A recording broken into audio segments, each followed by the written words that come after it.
13 long.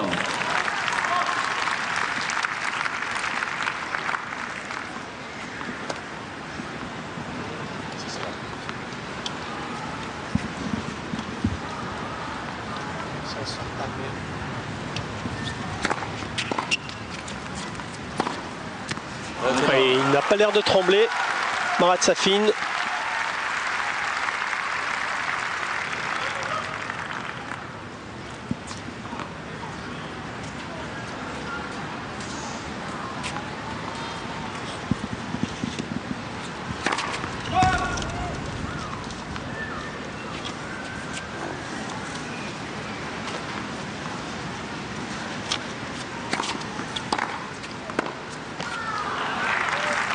Voilà une petite illustration des qualités de relanceur d'Olivier Rochus. Même si on les aura peu vus aujourd'hui.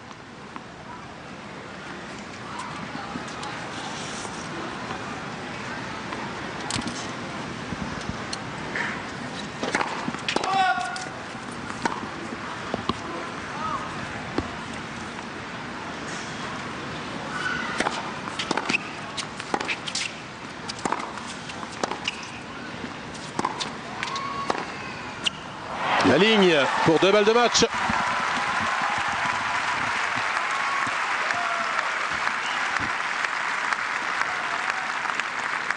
Pas facile, elle a glissé cette balle. Il y avait très peu de place.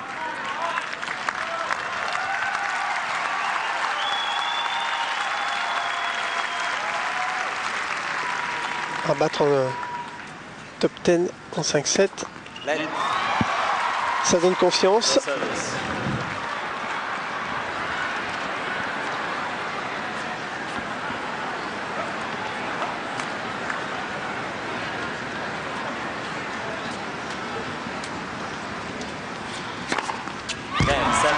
Ça y est, l'ancien numéro 1 mondial qui s'impose en 3 petits sets face à l'une de ses bêtes noires, Olivier Rochus.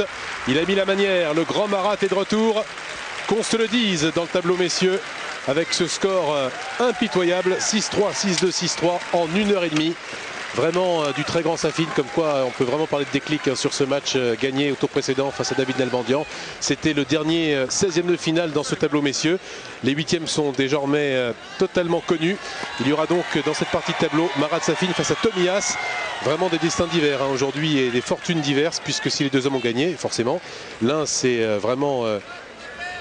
s'est fait violence, il s'est même fait mal puisqu'on l'a vu toucher aux abdominaux et il arrivera dès demain pour jouer Marat Safin dans un état compliqué sur le plan physique pour récupérer. Ça ne va pas être évident pour Tomias alors que Marat Safin s'est opportunément économisé Guillaume après son marathon face à David Nalbandian. Oui, scénario idéal après un match très difficile sur un top 10. Il déroule aujourd'hui avec une attitude retrouvée. On en avait déjà parlé lors de son match précédent, mais là, quelle maîtrise, surtout au moment de conclure, aucune hésitation, sûr de lui-même. Et vraiment le choc avec Tomias qui, lui, a connu un destin complètement opposé cette année, à savoir a gagné énormément de matchs.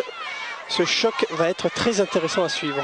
Et puis c'est décidément une très très belle journée pour les Russes après la victoire surprise de Mikhail Youzhny, plus par la sécheresse du score que par l'identité du vainqueur, mais 6-2, 6-0, 6-1 face à Robredo. Youzhny déjà en quart, Safin en 8e, Davydenko depuis hier en 8e de finale aussi. 3 Russes en 8e de finale, ça faisait longtemps que ça n'était pas arrivé depuis la retraite de Kafelnikov. Les hommes se mettent au diapason de leurs compatriotes dans le tableau féminin, les Russes qui trustent les